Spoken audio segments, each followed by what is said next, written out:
Assalamualaikum warahmatullahi wabarakatuh. Alhamdulillahirabbil alamin. Amma ba'd. Segala puji bagi Allah, salat dan salam kepada Rasulullah. Alhamdulillah, pada kesempatan ini kita kembali lagi di channel Riza Afrian dalam belajar ilmu falak. Di kesempatan ini kita akan coba membahas terkait dengan Rasdul Kiblat. Disampaikan pada mata kuliah ilmu falak oleh saya sendiri, Riza Afrian Mustaqim. Baik, sebagai pendahuluan, Rasdul Kiblat itu merupakan ketentuan waktu di mana bayangan benda yang terkena sinar matahari menunjukkan arah kiblat.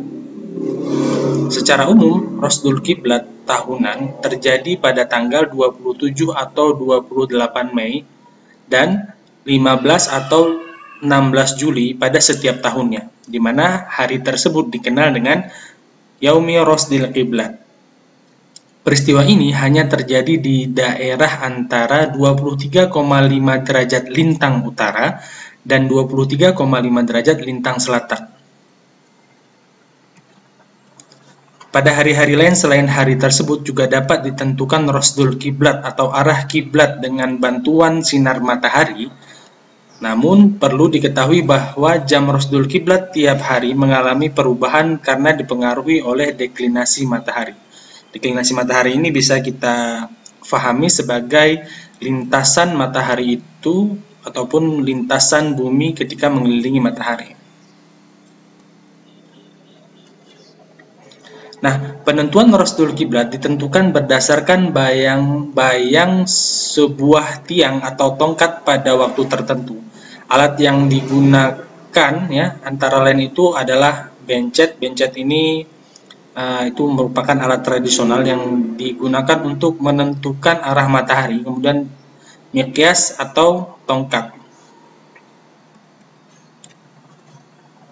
Nah, metode ini berpedoman pada posisi matahari persis atau mendekati persis pada titik zenit Ka'bah atau titik teratas dari Ka'bah. Posisi lintang Ka'bah yang lebih kecil dari nilai deklinasi maksimum matahari menyebabkan matahari dapat melewati Ka'bah sehingga hasilnya itu diakui akurat dibandingkan dengan metode-metode lainnya. Jadi sejauh ini selama pengamatan yang dilakukan dengan Rasdul Kiblat itu tepat dan sesuai dengan ketentuannya, itu dipercaya ataupun diyakini lebih akurat dibandingkan dengan metode-metode lainnya dalam penentuan arah kiblat. Oke, ini kita buat perumpamaan. Ini kita ibaratkan matahari ya. Kemudian kondisinya pada saat Rasdul Kiblat tahunan itu ataupun Rasdul Kiblat global, matahari itu persis di atas Ka'bah. Ini Ka'bah, kemudian matahari itu persis di atas Ka'bah. Kenapa kondisi ini bisa terjadi? Karena pada saat tersebut nilai lintang Ka'bah ya, nilai lintang Ka'bah itu merupakan titik koordinat yang sudah pernah kita bahas dalam video sebelumnya, itu sama ataupun hampir sama dengan nilai deklinasi matahari, atau gampangannya dengan nilai lintang Ka'bah ini hampir sama dengan nilai peredaran ataupun jalur tempuh dari matahari itu sendiri. Nah, sehingga pada saat situasi dan kondisi ini nantinya itu matahari ini akan memancarkan bayangan pastinya ya, baik itu ke sisi utara, timur, barat ataupun selatan ya, ini bayangannya. Oke, nah kemudian ketika ada bayangan matahari pada suatu tempat tertentu di waktu yang sudah disampaikan di awal tadi ya, kalau kita berdirikan suatu tongkat tegak lurus ya, ini tongkatnya udah hadir duluan, baik di sisi timur ataupun di sisi barat, nantinya itu otomatis bayangan ini di jam tersebut itu akan menunjukkan ke arah kiblatnya. Jadi kalau di gambar ini kita lihat ini ini adalah sinar matahari. Ketika sinar ini mengenai tongkat di sisi sini, otomatis akan ada bayangan di sebelah sininya tongkat tersebut ya, ataupun di sisi berseberangan dengan tongkat ini, sehingga nantinya arah kiblatnya itu adalah arah datangnya bayangan tersebut. Kalau di sini misalnya di sini kita umpamakan timur, di sini barat, untuk tempat yang di barat arah kiblatnya itu berarti ke timur. Sedangkan untuk tempat yang di timur Ka'bah, ketika situasi dan kondisinya seperti ini, maka arah kiblatnya itu adalah ke arah barat seperti itu. Jadi bayangannya akan jatuh ke sini. Arah datang bayangan itu merupakan arah kiblat. Jadi arah sini adalah arah kiblat untuk tempat yang ada di timur Ka'bah. Ini adalah gambaran umumnya terkait dengan rusdul kiblat tahunan. Yang penting kita perlu pahami situasi dan kondisinya. Ka'bah, kemudian di atas Ka'bah itu ada matahari, sehingga nantinya dengan situasi dan kondisi ini kita dapat menentukan ke arah mana kiblat kita dalam melaksanakan sholat, seperti itu. Berikutnya macam-macam rusdul kiblat. Ya, peristiwa rusdul kiblat ini menurut Slamet Hambali dapat diklarifikasikan menjadi dua. Yang pertama, rusdul kiblat lokal, dan yang kedua rusdul kiblat global. Ini akan coba kita bahas satu-satu. Rusdul kiblat lokal itu dapat diperhitungkan dengan rumus pertama, kotan A sama dengan sin lintang tempat dikali kotangan kiblat. Kemudian dihitung dengan rumus kedua, cos B. Ya, cos B ini bisa saja diganti dengan cos Qi nantinya atau kiblat, sama dengan tan deklinasi matahari dikali kotangan lintang tempat dikali cos A sama dengan plus A, ya.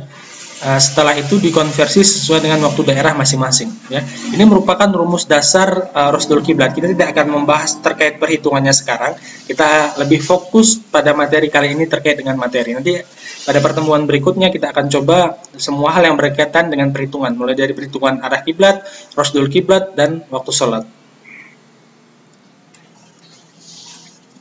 Nah, sedangkan rusdul kiblat yang kedua ataupun rusdul kiblat global itu terjadi dalam satu tahun itu sebanyak 2 kali, ya, yaitu setiap tanggal 25 Mei kalau tahunnya itu tahun Kabisat, atau tanggal 28 Mei kalau tahunnya itu tahun Basitah, yaitu pada pukul 11:57 LMT ataupun local mean time, dan pada tanggal 15 Juli waktu tahun Kabisat atau 16 Juli tahun Basitah pada waktu 12:06 LMT ataupun local mean time.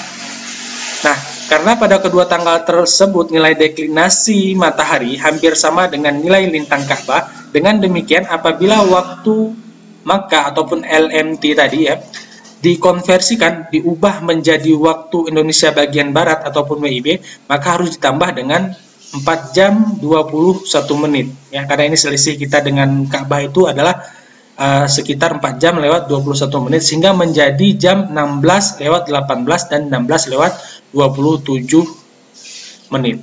Itu waktu untuk Indonesia bagian Barat. Sedangkan untuk Indonesia bagian Timur nantinya akan ditambah 5 jam lewat 20 menit dan seterusnya. Untuk yang tengah maksudnya akan ditambah 5 jam lewat 25 menit, sedangkan untuk Timur akan ditambah 6 jam lewat 21 menit dan seterusnya. Nah, oleh karena itu kaum muslimin dapat mengecek arah kiblat pada setiap tanggal 27 atau 28 Mei pukul 16:18 waktu Indonesia bagian Barat, karena bayangan matahari akan membelakangi arah kiblat, ya. Seperti yang saya jelaskan tadi, jadi kalau seandainya di sini bayangannya membelakangi, berarti arah datang bayangan tersebut merupakan arah kiblat. Demikian pula pada setiap tanggal 15 atau 16 Juli waktu pukul 16:27 waktu Indonesia bagian Barat. Berikutnya akurasi rusdul kiblat.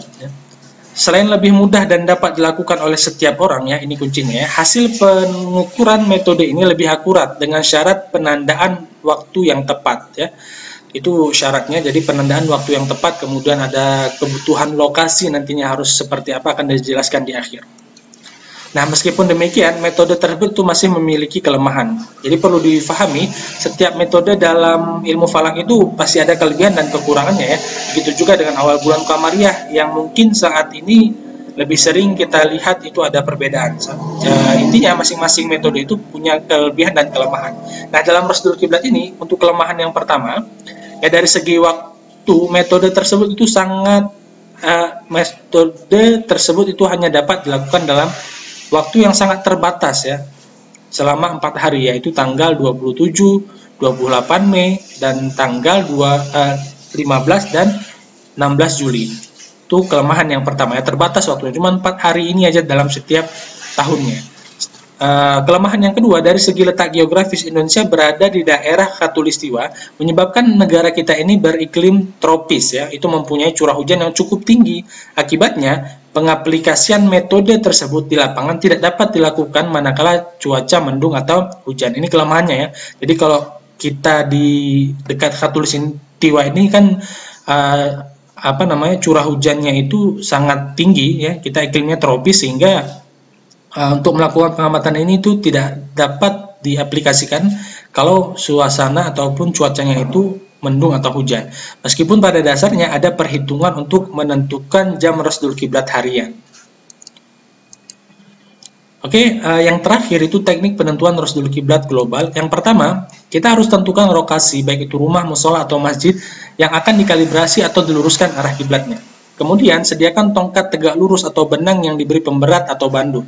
Ini untuk menghasilkan bayangan yang lurus juga nantinya, ataupun bayangan yang tegak lurus, ya. Jadi perlu tongkat yang tegak lurus juga, atau pakai pemberat atau bandul yang tali yang diikat pemberat di bawahnya nanti. Nah, kemudian siapkan jam yang sudah dikalibrasi, ya. Atau lebih disarankan menggunakan jam digital yang terkoneksi secara online melalui browser seperti jam BMKG ataupun jam RRI.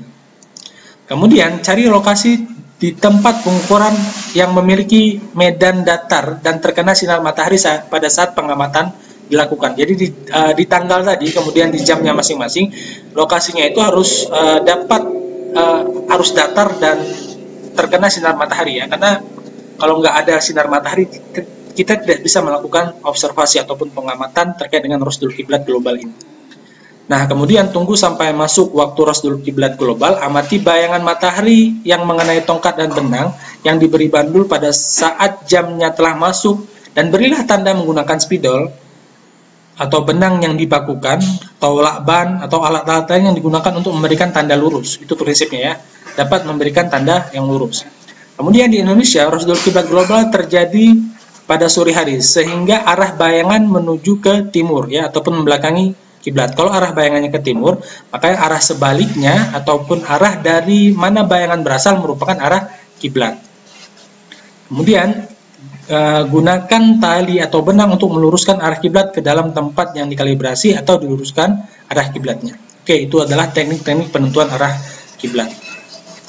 Oke, mungkin sekian yang dapat kami sampaikan dalam pembahasan terkait dengan rasdul kiblat. Mohon maaf atas segala kekurangan. Jika ada pertanyaan, silahkan disampaikan di kolom komentar. Terima kasih. Assalamualaikum warahmatullahi wabarakatuh.